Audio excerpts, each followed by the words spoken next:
ஒரு சாதாரண கடற்கரை. அதில் இருக்கும் மிக சாதாரணமான கட்டிடம். கோவில் என்று சொன்னால்தான் தெரியும் என்கிற அளவுக்கு மிக மிக சாதாரணமான ஒரு வடிவமைப்பு. கொஞ்சம் பக்தர்கள், இதில் என்ன பெரிய சமாச்சாரம் இருந்துவிட போகிறது என்று நீங்க இந்த கோவிலை பார்த்துட்டு நினைச்சா நிச்சயம் அதிசயப்பட்டு போவீங்க. என்ன கோவில் இது, எங்க இருக்கு பார்ப்போமா?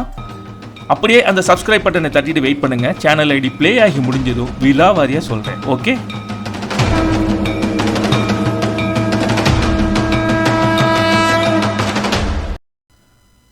குஜராத் மாநிலம் வதேதரா அருகே இருக்கும் காவி காம்போய் என்கிற இடத்தில் இருக்கிற ஒரு சிவன் கோவில் தான் இது.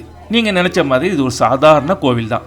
வானுயர பெரிய மதில்கள் இல்லை, ராஜகோபுரங்கள் இல்லை, நான்மாட வீதிகள் இல்லை, தேர் இல்லை. சும்மா கிராமத்து டென்ட் கொட்டா மாதிரி இருக்கும் இந்த கோவிலின் சிறப்பு அதன் தோற்றத்தில் இல்லை, அது இயற்கையுடன் இணைந்து நடத்தும் ஒரு அதிசயத்தில் இருக்கு.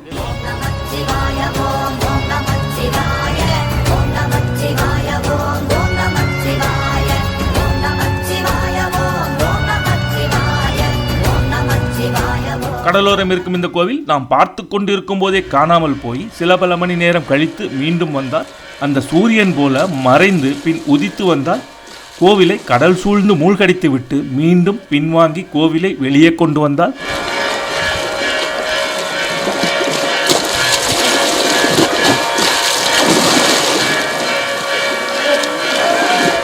நம்ப முடியல, ஆச்சரியம் தாழல. ஆனால் அதுதான் உண்மை, கண்ணெதிரே நடக்கும் அதிசயம். இந்த கோவில் தினமும் 2 முறை கடலுக்குள் முங்கிவிட்டு மீண்டும் வெளியே வருகிறது. என்ன அதிசயம் தானே! இந்தியாவின் ஆன்மீக பாரம்பரியத்தின் ஒரு அதிசயம் இந்த கோவில். 150 வருடங்களுக்கு முந்தியது இந்த சிவன் கோவில் என்று சொல்லப்பட்டாலும் நூற்றாண்டுகளுக்கு முந்தியது என்கிறது ஸ்தல புராணம். இங்கே குடிகொண்டிருக்கும் ஈஸ்வரன் ஸ்தம்பேஸ்வர் மகாதேவ். களி ஓதத்தின் போது கடலுக்குள் முங்கி கடல் ஓதத்தின் போது மீண்டும் தரிசனம் கொடுப்பார் ஈஸ்வரன். புரியலையா? அதாங்க, ஹை டைட் போது கடலில் மூழ்கி லோ டைட் போது வெளியே வருவார் சிவன். 4 அடி உயரமுள்ள இந்த சிவன் சிலையை கடலரசி தினமும் 2 முறை தழுவி ஆராதிக்கிறாள். காலம் காலமாக நடக்கும் ஒரு ஆலிங்கனம்.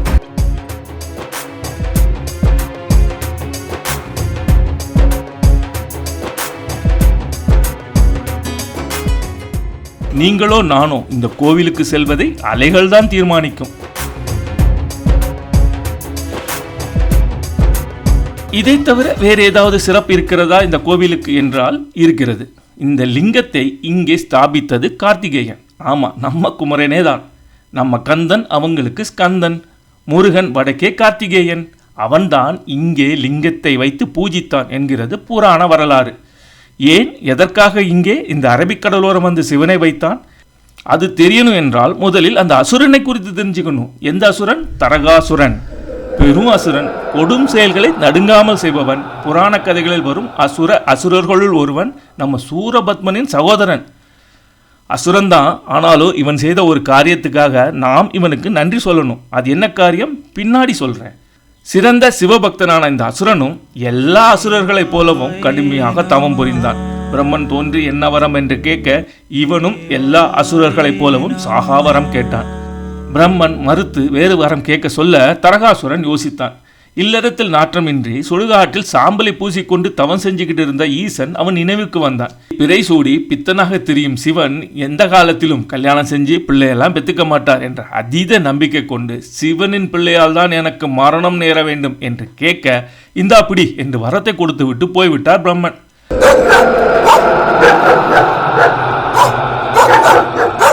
நாட்கள் சென்றன. தர்காசுரனின் ஆட்டமும் கொடுமையும் அதிகரித்தது. இந்திரன் விரட்டப்பட்டான், சந்திரன் துரத்தப்பட்டான், யமதர்மன் கூட அலறி ஓடினான். ஒட்டுமொத்த மூவுலகவும் தரகாசுரனுக்கு அடிமையாகி அவதிப்பட்டது. மகுடம் இழந்து இந்திர லோகத்தை இழந்து இந்திராணியையும் இழந்து ஓடி பிழைத்து கொண்டிருந்த இந்திரன் தரகாசுரனை அழிக்க ஒரு யோசனை செய்தான். அது சிவனை எப்படியாவது மடைமாற்றி இல்லறத்தில் இழுத்து விடுவது, அதன் மூலம் சிவனுக்கு பிள்ளை உண்டாக்கி தரகாசுரனை அழிப்பது. யோசனையை செயலாக்க இந்திரன் மன்மதனை இழுத்து வந்தான். ரதியை ஆட வைத்தான். யோகத்தில் அமர்ந்திருந்த சிவன் மீது மோக அம்பை மன்மதன் வீச கோபத்தில் சிவன் மன்மதனையே எரித்து சாம்பலாக்கினான். பின்னர் நிலைமையை உணர்ந்து பார்வதியை மணந்து நெற்றிக்கண் நெருப்பை வீசி முருகனை உருவாக்கினார். ஏன்னா வரத்தின்படி சிவனின் மகன்தானே தர்காசுரனை கொல்ல முடியும்.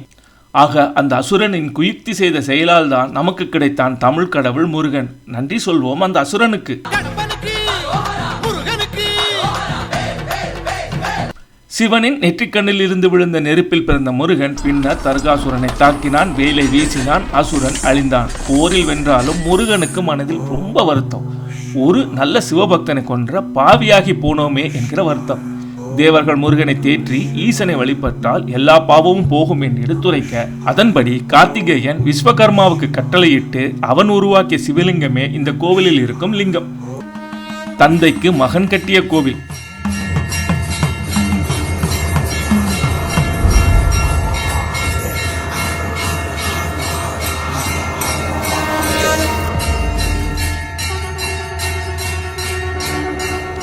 இப்படி கடலுக்குள்ள சென்று வரும் கோவில் உங்களை ஆச்சரியப்படுத்தியதா என்றால் நீங்க இந்த தொகுப்பிற்கு லைக் போட்டு சப்ஸ்கிரைப் பண்ணுங்க.